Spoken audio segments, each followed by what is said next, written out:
As the U.S. vaping industry teeters on the edge of disaster and the Canadian industry waits anxiously for a new round of potentially debilitating regulation, organizations both north and south of the border are moving quickly to push through voluntary industry standards for the manufacturing of vaping products. Many industry players are wondering why push now for good manufacturing practices, when after all, if your house is on fire, it seems ill-timed to worry about the fire rating on your sofa set. Joining us today to help answer this question is Sean Casey, board member and past president of the Canadian Vaping Association, and April Myers, CEO of the Smoke-Free Alternatives Trade Association. So Sean, the North American Vapor Alliance, what is it? The North American Vapor Alliance, or as we call it NAVA, was created, Brent, to sort of jointly provide both U.S. and Canadian industry and the respective national regulators that we both work with a comprehensive framework. We created 9 principles that we felt were very, very commonplace, and we crafted those together. This all started, Brent, in the history when we went to Canada as we're finishing off the TVPA and its specific regulations. That we went to Canada and said, until there's an even playing field with a manufacturing standard, there's a lot of issues that we want to solve.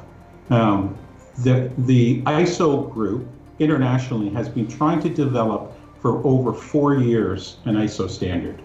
I, along with others in Canada, sit on the Standards Council of Canada working group for this ISO, which is called TC 126. There's a number of leading advocates in the United States, as well as England and Europe, that sit on this, but it is very apparent that it will not be present to be provided for either Canada or in the United States PMTA for the FDA. So the only natural opportunity outside of ISO is a GMP standard. We're all about thought leadership and being the responsible stakeholder for an industry at CVA. And SFATA had the same opinion on this.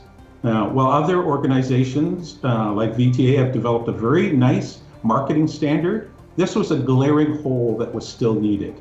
Today, there's absolutely no standard of safety whereby e-liquid is manufactured in either Canada or United States today. That's an issue.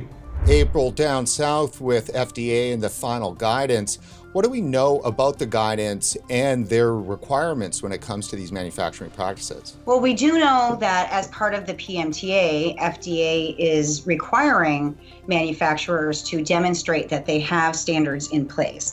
They haven't dictated what those standards need to be, just that there needs to be standards. So SFATA has been supporting NAVA since its inception, which was well over a year ago. So this isn't new.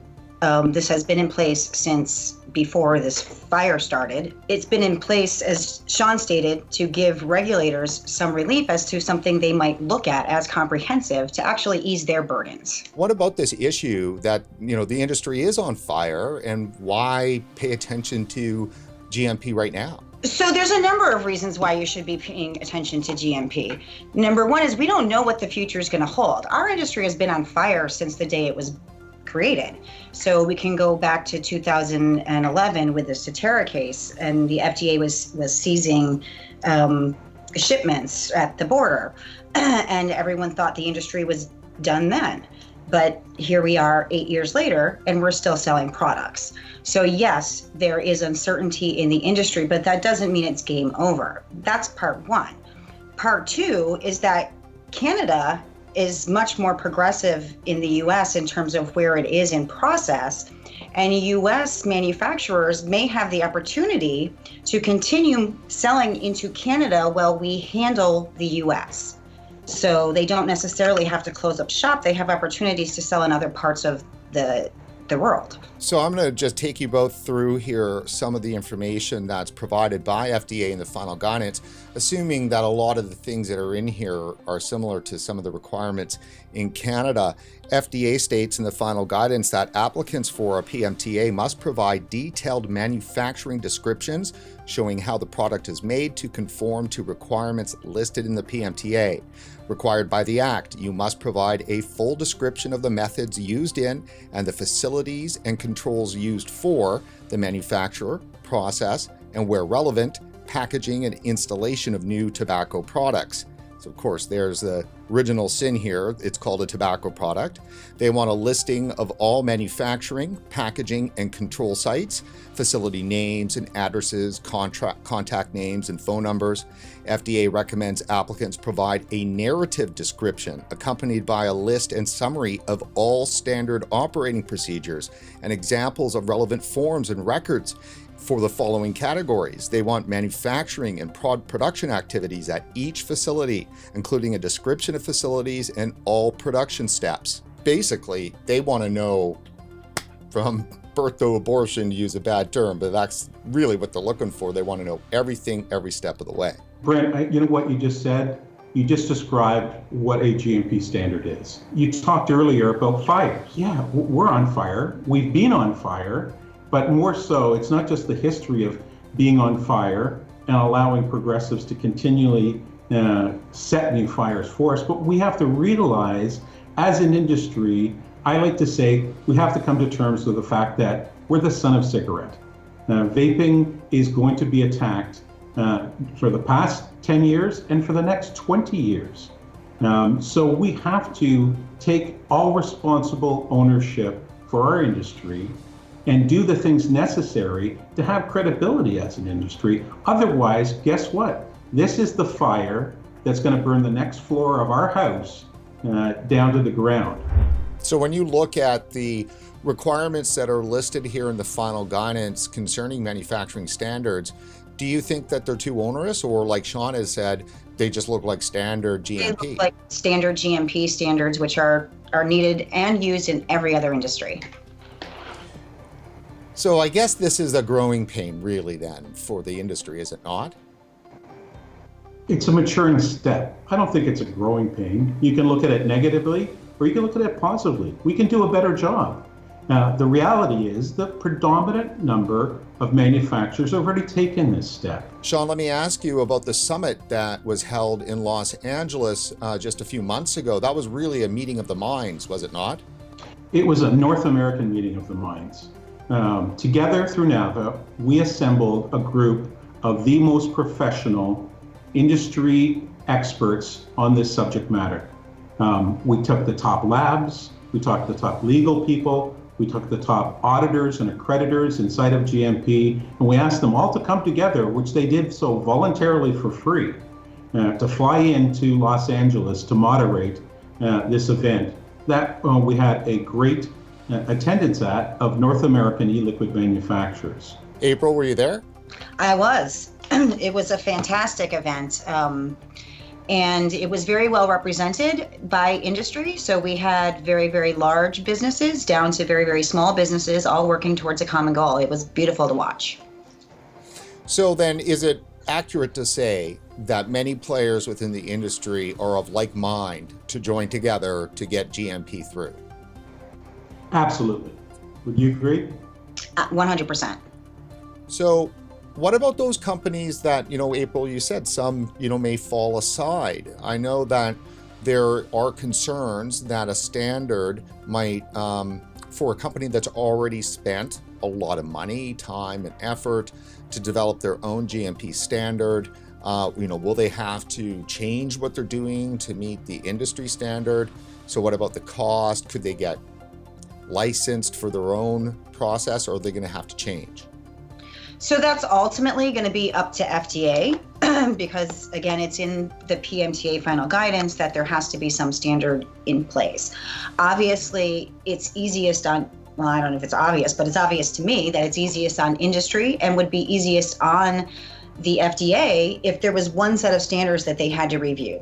If they have to review a different set of standards for every single company, it's going to take them 10 times as long to review any particular process, because now they have to look at this SOP versus this SOP and how does it measure up, and they have to go into a whole different dive versus looking at something that industry has put out and given them, they've had meetings with industry and they've really understood what it is that's going on. Is it already looking like Health Canada is going to take these standards and implement them in regulation?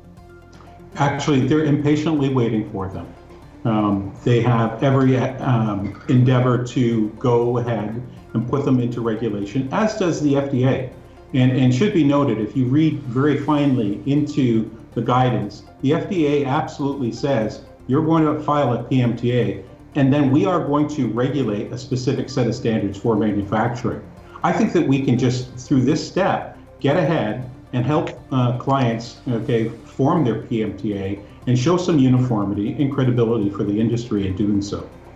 So in Canada, there was an announcement recently with regard to a partner on the GMP process. Could you explain that for us? Who's that partner and what does it mean? So that wasn't from Health Canada as much as it was from CVA, that in expanding our role as a stakeholder for the industry, we've decided to create a compliance and standards committee within CVA. We were very lucky that one of the largest consultants in GMP, specifically that has worked with probably 20 to 30 e-liquid manufacturers to put together their SOPs, has volunteered, joined CVA, and volunteered to actually head that committee. And he will take the input that was developed in 2 days by that group of companies at the summit that was moderated, and he will go through the next relationship, which is, and the step is to technically write this into a specific standard that would be specific to e-liquid. So what about the charges, which inevitably always come up in terms of, back dealing and, oh my goodness, that it's CVA and it's Canada. There's always somebody griping. Yeah. We haven't seen a lot of it now. Understand, Brent, this isn't a barrier like a PMTA is. This is a standard responsible action that any manufacturer should do. And quite frankly, though it's very labor intensive to develop your SOPs, it's very introspective as you go through and think out how you should responsibly provide quality manufacturing standards consistently and repetitively to ensure that your product is always a high quality product. So it's not, GMP standard is not something that all of a sudden, oh my God, I'm going to have to spend $500,000 or $150,000. There's great software out there, to build your GMP standard within your e-liquid manufacturing, very inexpensive. And the rest of it is really just inside labor of thinking this out and conferring, perhaps a little consulting if you don't have the expertise inside your house. A lot of people have developed these quality control standards and people inside their facility right now. It's a formalization of a set of processes to ensure consistent delivery of quality. We want to self-regulate. We want to take on further responsibilities. We want to show our customers that we care about, that come into our stores and buy our products, whether it be a mod or an e-liquid, that they will have a consistent delivery and that they can trust in us that that product is as safe as possible. April, closing thoughts with regard to GMP in the US, one more hurdle that's going to just make it all the more difficult for juice companies and so forth to get through a PMTA, or is this a good thing? No, I don't think it's a hurdle at all. I think, as Sean was saying, it's a part of the maturation process and it's a necessary growth step. I don't think it's a growing pain. I believe that it is necessary to continue the progress forward. And that is one of the reasons why SFATA has strongly supported NAVA since the moment it was brought to us. If we don't give them something that's educated from industry, they're going to give us something that's their best guess. And their best guess is not even going to be remotely as good as what our expertise can provide. Clearly, the industry needs to lead in this endeavor. If we don't, we're going to allow some bureaucrat, that knows nothing about what we do, to pervert again, the future of vaping.